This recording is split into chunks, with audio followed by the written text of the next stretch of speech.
The fallout from last week's budget is continuing to dominate politics at Westminster, with both the Chancellor and the Prime Minister firmly on the back foot over how the whole process played out.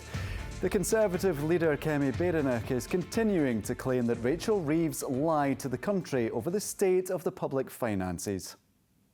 If she was a CEO, she would have been fired, and she might even have been prosecuted for market abuse. That's why we've written to the Financial Conduct Authority. So will the Prime Minister ensure the Chancellor fully cooperates with any investigation? Mr. Speaker, she's completely losing the plot. Under this Chancellor, Mr. Speaker, growth is up this year, defeating and beating the forecast. Wages are up, more since the general election than in 10 years of the Tories. If the head of the OBR had to resign over market-sensitive leaks, why is the Chancellor still in her job? The OBR said yesterday, Mr. Speaker, that the Chancellor's speech was not misleading. So if the Leader of the Opposition had any decency, she'd get up now and apologise. We now know the black hole was fake, her book was fake, her CV was fake, even her chess claims are made up. She doesn't belong in the Treasury, she belongs in La La Land. So how much trouble are the Prime Minister and the Chancellor in? We got the thoughts of Aubrey Allegretti, the chief political correspondent at The Times. Aubrey, 1 week on from the budget, and the Prime Minister and Chancellor continue to come under pressure. How damaging has this process been for them? So Rachel Reeves delivered last Wednesday what has been called by many as a survival budget. It was designed to shore up the government's support, particularly amongst Labour MPs, with big increases to the benefits bill, including by scrapping the two-child benefit cap. And that does seem to have bought the government some time, particularly amongst Labour backbenchers. Now, polling and voters, I think, probably are still yet to be convinced, but there were retail measures designed to show people that the government is committed to cutting the cost of living. All of that said, though, it's still going to be a turbulent run-up to Christmas for both Keir Starmer and Rachel Reeves. There have been rows over the extent of the public finances and whether or not the Chancellor misled people by essentially overstating the size of the fiscal black hole that she had when we found out that actually she had a budget deficit by the end of October, more than 3 weeks before she delivered her budget.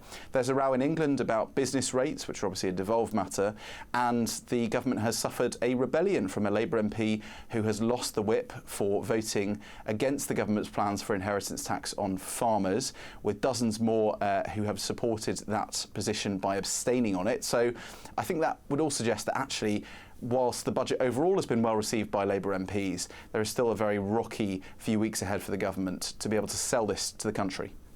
A rocky few weeks ahead, but do you think their positions are under any immediate threat now? So Keir Starmer and Rachel Reeves are almost joined at the hip, and I think any question about Keir Starmer's future inextricably links Rachel Reeves's as well.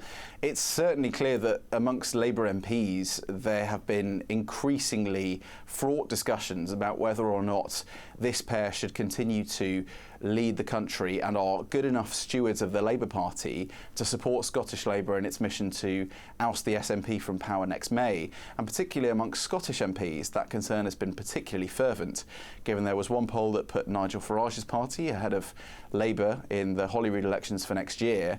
So there is real concern. Having said all of that, the scrapping of the two-child benefit cap across the UK has been broadly welcomed by Labour MPs. It does, of course, give the Scottish Government and the SNP an extra £150 million that it had earmarked for a similar move in Scotland from January to play with. So there is the prospect of a pre-budget giveaway in Scotland, which some Scottish Labour MPs are slightly nervous about because they think that it could be used as an enticement to voters at a very crucial stage in the months leading up to the elections in Scotland.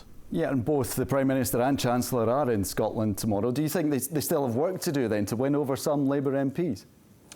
Certainly, and I mean, I think that's true both of the public and the MPs themselves. The MPs have been concerned by Labour's polling performance across the UK. There are a series of elections coming up next May.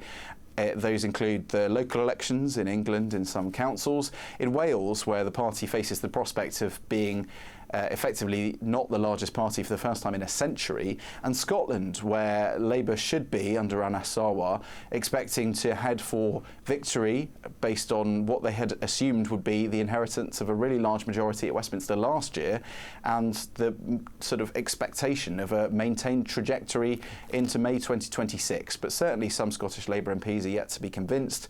They've told me that they think the party could face a slaughtering in the elections next year. And so there is still some discussion about whether or not there is time to replace Keir Starmer in January, so that there is a better, sort of more palatable UK-wide figurehead to support Anas Sarwar when he goes up against John Swinney in May next year. And very briefly, a word on Kemi Badenoch. She's been very combative on this issue. Is it working out for the Conservatives politically, this?